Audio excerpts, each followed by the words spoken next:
the depths of imagination comes terror like no other. From experiments gone wrong, things crawling from atomic wastes, alien behemoths, prehistoric titans. Nowhere is safe when they strike without warning. Can nothing stop these forces of destruction? Science, weapons, love. You'll just have to see it to believe it. Scream, run, hide if you must. Nothing can survive the Monster Zone. Do you like big things? I like big things. Do you like big monsters? That's my second favorite thing. Welcome to the Monster Zone.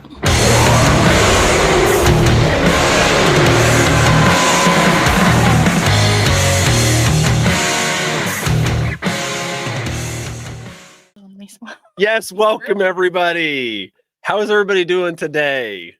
Of course, like always, joined by the wonderful Dr. Professor Parker. Hello. What's this show called, Dan? We're getting there. She already did the Monster Zone thing. She said, "Welcome to the Monster Zone." Yeah, I don't want to be redundant. Whatever. Yeah, the patrons know. They got it. I mean, I can from now on, but I just don't want to step on her toes. So she already does it. And then my beautiful wife. Not tonight. Is that your best Betsy face? Not tonight. And of course, I'm Dan. Also, apparently, Professor Pratt. Why him? Because that was the first name I came up Oh, okay. That dude sucks.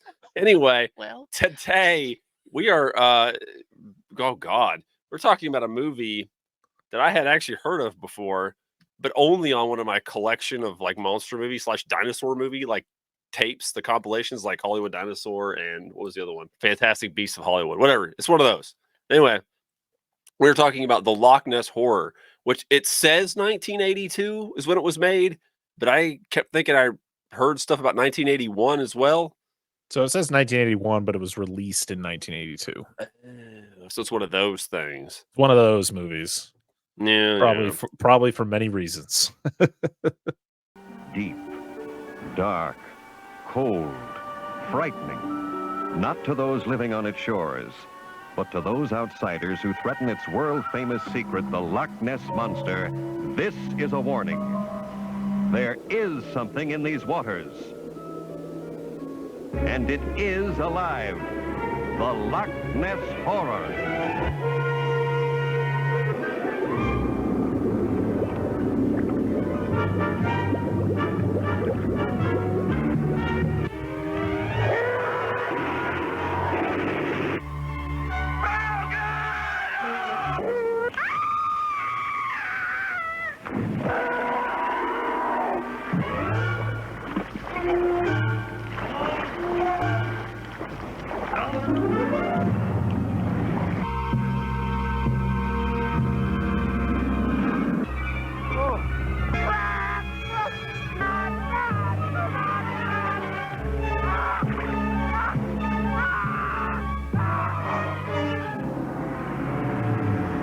Nessie is the greatest unsolved mystery of our time.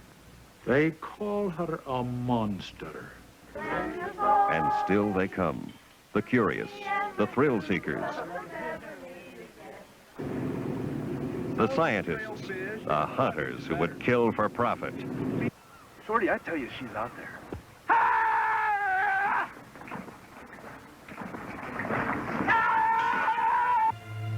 Now she is fighting back, and no one is safe.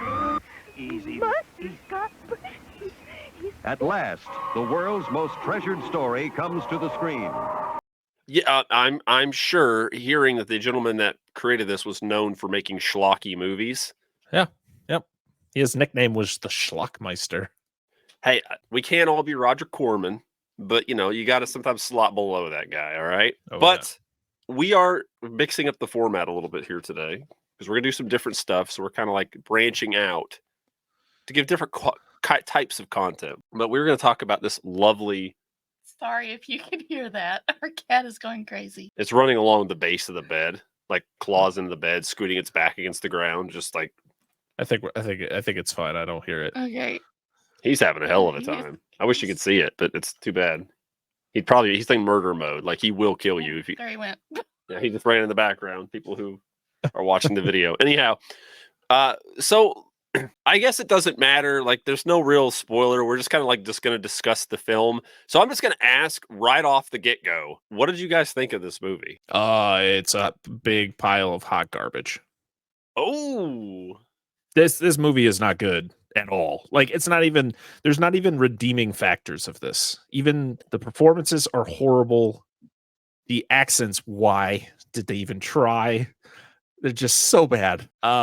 There's just, yeah, I mean, we'll get deeper into it when we talk about certain scenes, but this movie's just horrendous. It's probably one of the worst movies I've ever seen.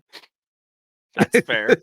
And it's unfortunate because it's our first monster movie we've covered outside of like the 50s and the last, like, because Forever. we haven't covered one outside of the 50s since the beginning of this show. So to finally be out of the 50s and to see like a modern monster movie, like, from the 80s, this was just wow. I didn't expect. I expected it to be bad, but not this bad. I didn't know what to expect, but let's hear. What did you expect or not expect, or what did you experience? You tasted, you smelled, you felt I don't by think I watching this sniffed movie. this movie. It was a movie. That's about all I can say. There was times where I was like, "Are we watching the same movie?" Like, it was pieced together. Too many different things going on, and I couldn't keep up with who's doing what, where. And he's like, "My notes are going to be all over the place." I'm like, "My brain right now is all over the place because I can't. Yep. I don't know what's going on." No, you're not wrong because I'm gonna not be too far off in that. Normally, I'm super sympathetic, and I would like to give this movie another watch. But the last 2/3 of the film are my biggest hurdle in this movie because I kind of like understand the coherence of what's going on in like the first 2/3, except for like one scene, and then like after that, they just like added this like we need to add another 30 minutes to the film, and like they just added this extra subplot here for no reason, and I'm Yep. just like kind of struggling to get through. And the Nessie prop, it's kind of shit. That was one of my highlights of the movie. Like, at least they tried. Like, Yeah. Oh no, absolutely. For whatever the budget was for this movie, at least they attempted a cool looking creature that looked like what people depict as the Loch Ness monster, but it was everything else around it that was just awful. Yes. And I don't like saying that about movies nowadays. Like, No. I feel like when we started the show, like the core show, years ago, like, we were a lot more cynical to bad movies. But now I feel, as I've watched more like quote unquote bad movies, I've appreciated at least the art behind what they were trying to do.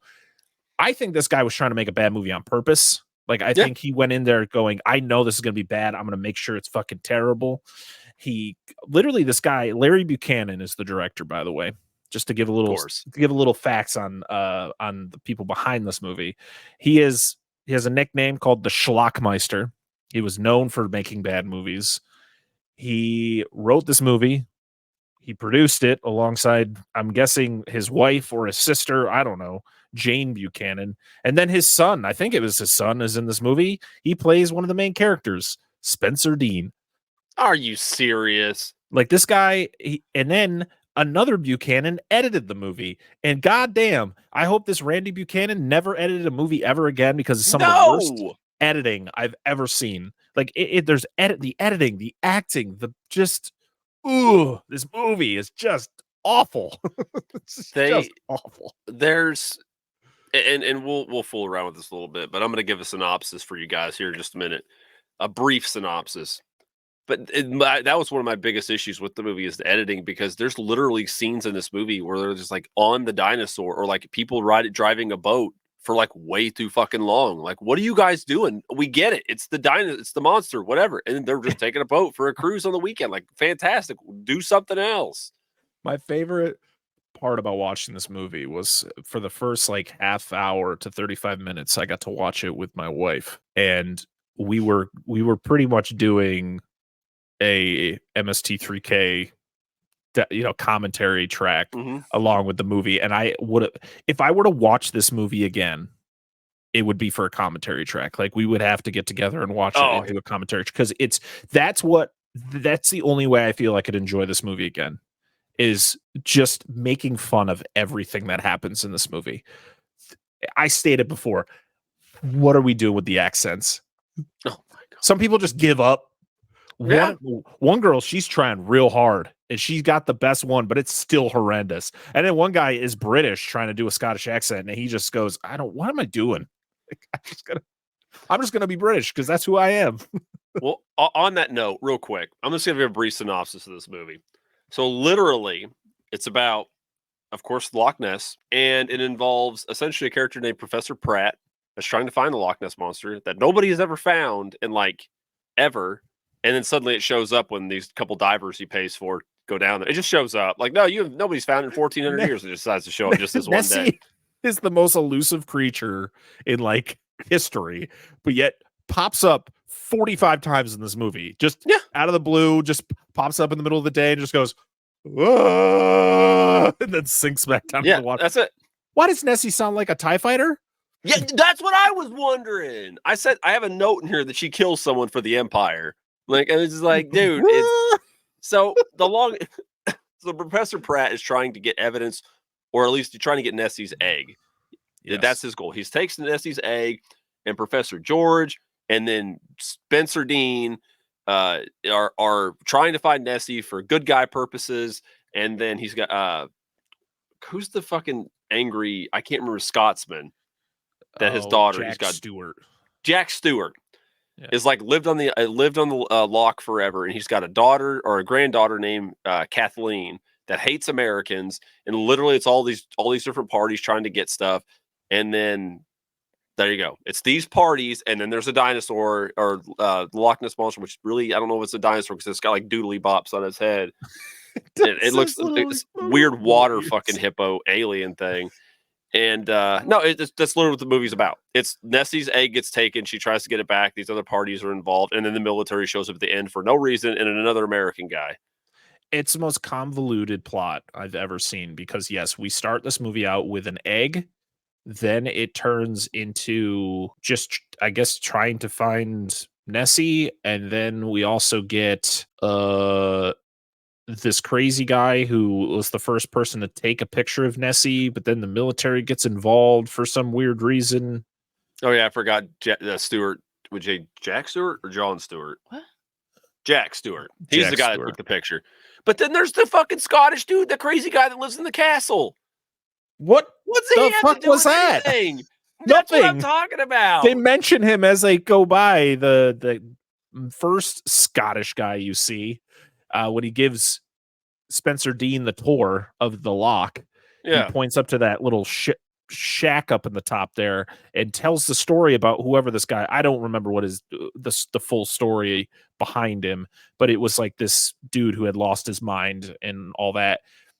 And then this guy goes up to potentially, I'm not even going to sugarcoat, this guy goes up there to potentially rape this girl. And this crazy Scottish guy comes out of nowhere with an axe. And then the dude kills the Scottish guy and they run away, and nothing happens with that. Did he axe the Scottish guy in the head? Twice. And he's like, oh. And you're like, oh, okay. What the hell was that? This armory of weapons or something like this, and all he's got is the head of a halberd, and he's like, or like a fireplace poker.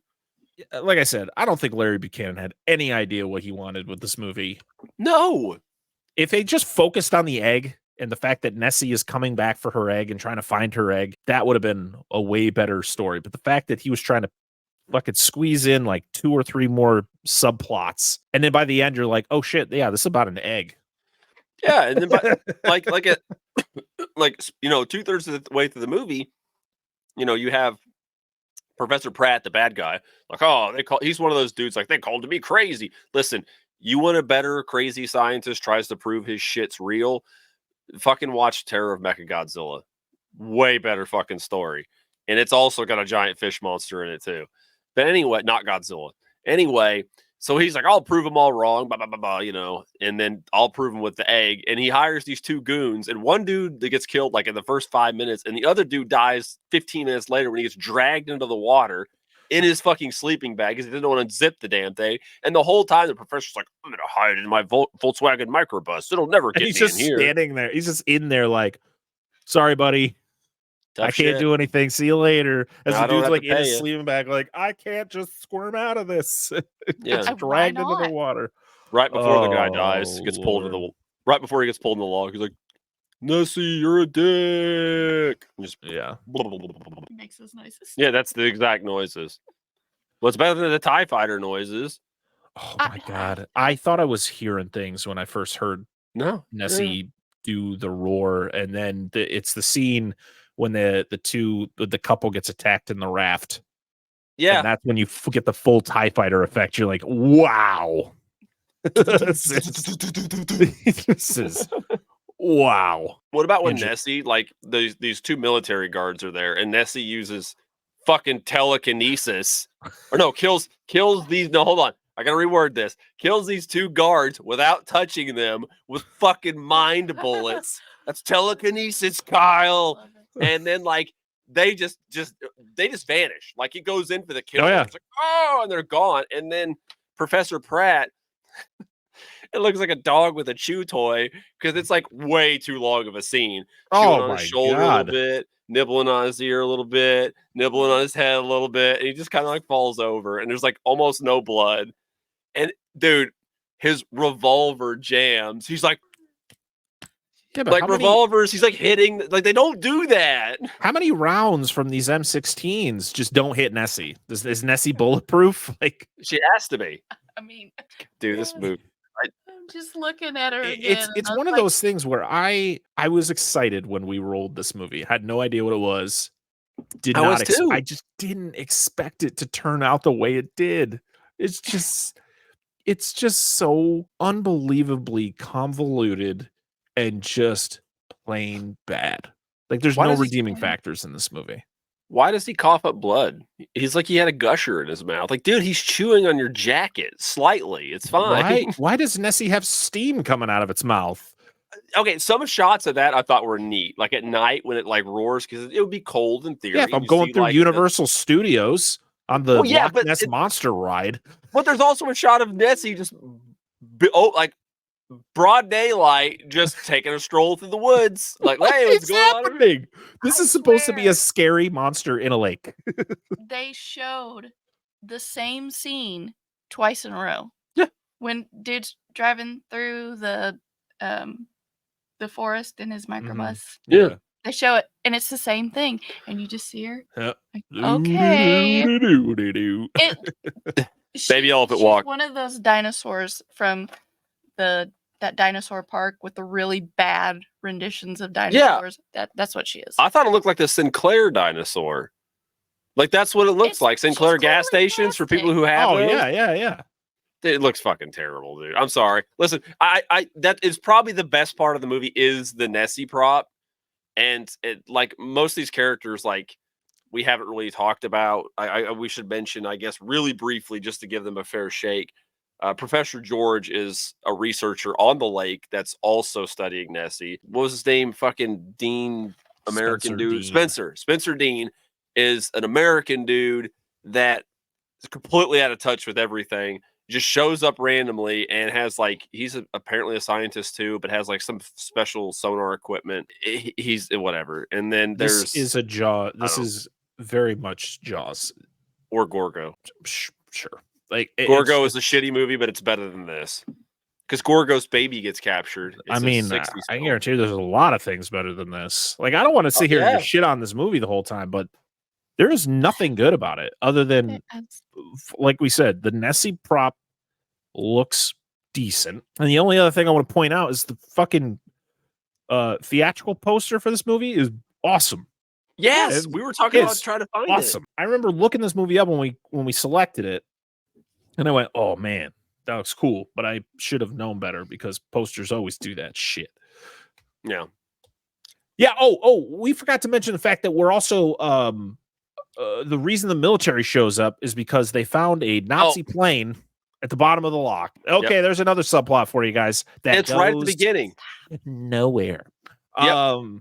Yeah, it's a lot of subplots that literally go and hit a wall, and then yeah, that's about it. So the Nazi plane. Here's the payoff of the Nazi plane. It's right in the beginning. The beginning of the movie has a really short snippet of 1940. It's a Nazi plane that is carrying mines that they were supposed to put in a shipping lane to restrict supplies coming into the UK. So they could eventually take over the city of Great Britain. But the plane goes down in the lock, but it just happens to go down right outside Nessie's hideout, and that's like the catalyst of killing Nessie at the end of the movie, which was fucking weird, mind you. I'm just gonna spoil the ending. They find another American dude for no reason at like 15 minutes left of the fucking movie. Like we're like deep in the 8th inning, and he's apparently it's illegal to make spear and scuba fishing equipment in fucking Scotland, which I did not know was a thing. But he makes explosives, and they rally him in, and they're like, "Listen, we need you to blow up this Luftwaffe plane that's wrecked." And mind you, the corpses are not decomposed; they're just dudes in a downed plane that are not decomposed and don't really have any makeup on them. But anyway, so it's near Nessie's hideout, and he uses his explosives to try to blow it up, and Nessie attacks him. He's like, Nessie's like, "I got you, fucker," and then the plane blows up anyway. It kills Nessie. Dude, the movie should have listen. Outside of the movie not existing, we can just completely overlook that. But like this movie should have ended 30 minutes before it did. This movie was an hour and like what? It was over an hour and a half. It was, yeah. It should have been an hour 10. God, 15. yeah. You probably spent a lot of time cutting out those long shots. Exactly. That was my biggest complaint, other than the 7,000 other complaints I have about this movie. Is yes, Dan talks about it earlier. There's no joke a scene where Spencer Dean and his cool boat goes out with the other guy. I think his name is George Sanderson. Is that Professor other George? Professor? And it's just jump cuts of the boat driving around the lake for felt like an hour and a half. I'm just sitting there going, boat, sky, plane, boat, sky, boat, boat again.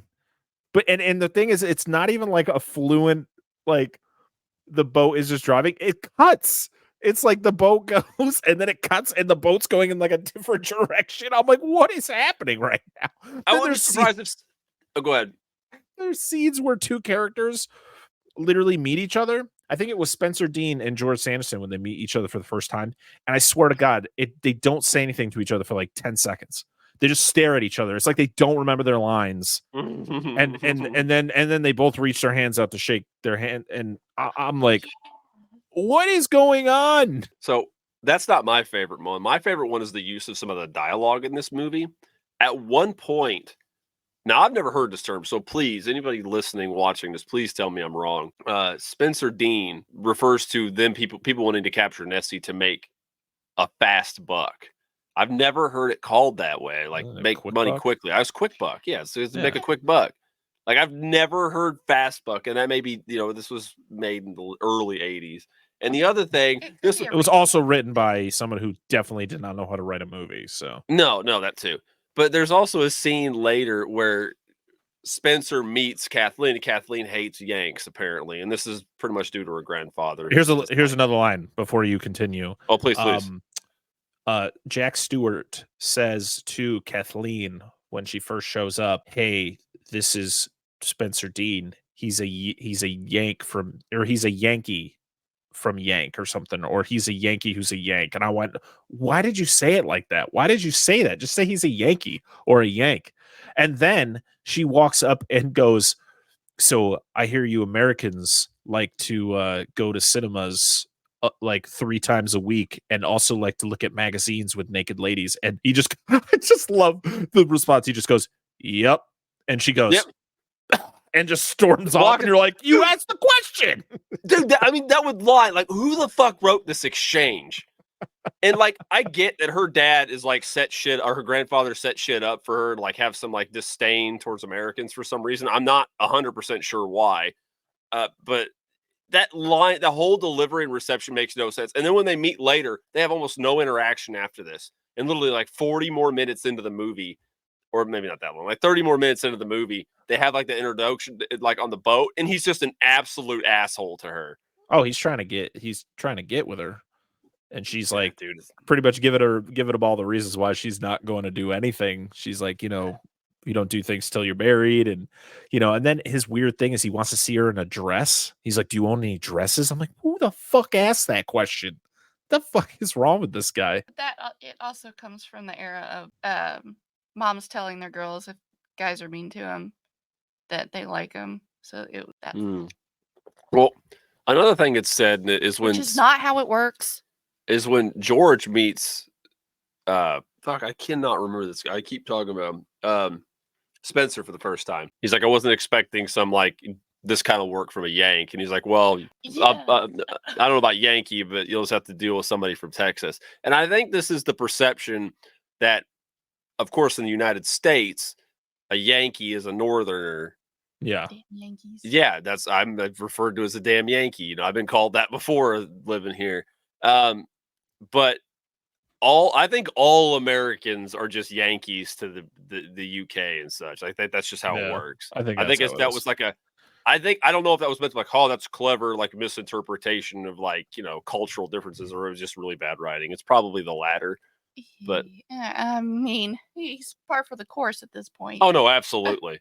No, I agree. I don't know. I think the movie should end. Go ahead. There's also these weird dialogue moments where, like, for instance, Kathleen and Spencer are on the boat and Spencer's talking to her, but instead of focusing on them, it just pans out and just shows the boat, and you don't even see them in the frame, but you're still hearing the dialogue between them. You're like, who's Robert Ebinger, the cinematographer? What the fuck are you doing? You should have said to the director, what are we shooting right now? Like, what is happening? These people are talking to each other. We should be focused on them, but instead we're focused on the boat, and we don't even see them anymore. No, he fell asleep while He did. Probably. Oh my camera starts god. going. Oh, one of my favorite cinematography shots. This is, mind you, this is right before the dude gets dragged into the lock at night. It literally shows blatant as day, like shots of Nessie during the day, and then instantly it's her at night, crawling onto the beach to pull the dude in the sleeping bag into the water. I was like, I'm sorry. When did this transition happen? Where's nothing in between? It's only one shot day, next shot dark. Still focused on Nessie. It's wild. I thought it's almost like somebody turned the lights out, literally, because it was daytime. I was like, well, when did it get nighttime? Do you remember that blue filter effect in Cruel Jaws? Yeah, there's a little bit of that in this movie. Well, Larry Buchanan was infamous for that. Like, I guess he used it in like all of his films instead of, it's because it saved money of having to wait till nighttime to shoot night shots. You just throw a fucking blue goo filter in front of it. It's nighttime, guys. You're like, no, it's not. It'd be like, what is the Godzilla movie where the guy's out on the boat and he's wearing sunglasses? I was like, I thought it's supposed to be nighttime and you're wearing sunglasses? Was it? It's day. What a beautiful night. You two should be talking about love. And this is like after he got attacked by a monkey man and he gets shot over the side of the boat. But anyway, my favorite Godzilla movie, and that was literally just about to bring that up because I was like, I give that movie a pass because it's my favorite, and it's also 6 years older than this movie. Or sorry, 7 to 8 years older than this movie. I'd go back and watch that. Oh God, fuck yeah, dude! Like, I'm never watching this again. No, he wants to watch it again. I do to give it a fair shake, but like I don't want to watch the last 30 minutes because when Professor Pratt dies, and which he, by the way, he kidnaps Kathleen like randomly, like in a really fucking creepy fashion, and like this fucking animal should just used its mind powers to kill everybody like it just did, and then Kathleen should be like, oh shit, here's the egg, and then the dinosaur take the egg, and then the one scene where the egg looks like a piece of candy. It does. Yeah, it does. Yeah, but like she should have just ran out, gave it the egg, and then all would have been good. But no, we have to attack on another 30 minutes of this movie. She fucking runs off with the egg. She takes the damn thing. No, bye. Why? I laughed out loud when the couple gets attacked on the raft and the boyfriend dies and the girlfriend runs screaming to the group, and you have Sanderson, who's really, he's like, get a blanket for her, blah, blah, blah, to warm her up. And then you have the one other lady who is like always very just like, I agree, Professor, I would do the same thing. And that's how she would talk the whole time. And you're like, what? Yeah. Okay. But there's this random dude who's part of the group who just comes up. He's like, yeah, so I bet that he just wanted to split on you. So yeah, I knew you guys were having problems. So he probably just split on you. And Sanderson goes, "The fuck is wrong with you, man? Like, Yeah. she's freezing you." So mind And then you, he this just group- disappears, and you never see this guy again. But this isn't too far. This group you're talking about is literally a group of bikers that are all seem to be American in Scotland that just appear at some point in the movie. And outside of, Professor George doing some seminar about the Loch Ness to do another lore dump, because there's multiple lore dumps on Nessie in this fucking movie, another lore dump, there's no reason for them to be in this movie, because these are the group that goes off into the castle with the crazy man with the battle axe that you hear about at the beginning of the movie that has no payoff to anything. I don't Outside think of when he dies, Nessie gets pissed. Well, she's already mad about the egg. Yeah, How's it's this? like he's the protector or something. I don't know. I don't get it. Again, this movie doesn't explain anything, so it doesn't matter. I consider the crazy guy up in the shack a hero, along with all of the other people that weren't in that tent, because that dude is trying to sexually assault this girl. Like, she 100% does not put off that she wants any of this from this dude, and he is constantly like, oh, come on, you want it, I'm like, what? This is just feels so out of place for this movie. And then the fact that like that same thing happens later, and then the crazy dude with the axe comes out, and you're supposed to be like, oh, he's the bad guy. It's like, no, the fucking dude, like the other guy's the bad guy. Like, he got away with almost doing something horrible, and then he kills the dude. I understand that he comes swinging, but I don't know. Where Nessie like murks him. Yeah, I don't know. This movie's all over the place. It's so disjointed. It also ends with the fact that like Jack Stewart knows exactly what was going on with the plane, and then also the fact in the beginning when they go down and find the plane, the pilot is still intact with skin. Yeah, no makeup, no prosthetics, nothing. Yeah, it's only been 40 years. It's only been 40 years. The fuck is this movie? That's all I gotta say. So yeah, because I didn't mention this part because they talk about the plane, right? The last 30 minutes of this movie, we talked about some of the ins and outs about finding the other American. Or I was in and out. I don't even know what the fuck happened at the end. Like I think I might have looked at my phone for 5 minutes straight and still looked up and still. Like, it's so incomprehensible what happens in this movie. The movie starts with the egg being stolen, and like I said, it should have ended when when Nessie killed the dude. She should have returned the egg and have been over. No, we get this subplot with the military that gets brought up earlier at the very beginning of the movie, or toward the beginning of the movie. The subplot with the military, where the dude that comes in is a commanding that used to be in the military with that Jack Stewart dude, and Jack Stewart knew exactly what was in that plane, and the other dude, military dude, is essentially some political ties. And it's all people looking good for politics. He just wants to blow up the plane because he was a dumbass when he was younger, and the plane got through because he was negligent and intoxicated. And that would ruin his political career. So all this is completely moot. It's just an excuse to have 30 extra minutes of the movie that have to do with political intrigue that makes no sense in this film. It should have been an hour long and ended when he died. Just give the egg back. That should have been the end. Yep. And then Nessie wouldn't have had to blow up. She would have got her baby, and we still would have got her to see her kill people with mind bullets. So, yeah, I think I'm done talking about this movie. Like, I feel like it's just gonna. There's nothing. I feel like there's nothing left. We've ripped every piece of meat off the bone, and as I don't like being like this when it comes to talking about a movie, but when it's a movie like this, it deserves to be talked about in this way. This movie is an utter pile of garbage, and I do not recommend anyone watch it. The only reason I gave it a 1 star on Letterboxd was because it was enjoyable to do an MST3K style commentary on it. And I feel that it is the only way I would rewatch this movie is if we got together, got some drinks in us, and did a commentary track on this movie and just laughed and made fun of everything that happens, because it is, and that's the thing is, it's like, yeah, I did laugh at a lot of things that happened in the movie, but to be honest, it's not even like a good bad movie. Like, I've seen so many No. good bad movies where you know it's bad, but you're still having so much fun with it. This movie is just bad, like just straight up bad. Well, at the end of I want to point this out too. There's no real gore in this movie. There's barely any blood. There's no boobies. There's barely any language. So you're not watching for that. So there's really not much redeeming factor to this film for me. Because at least if it's schlocky, you could have added cool gore or something.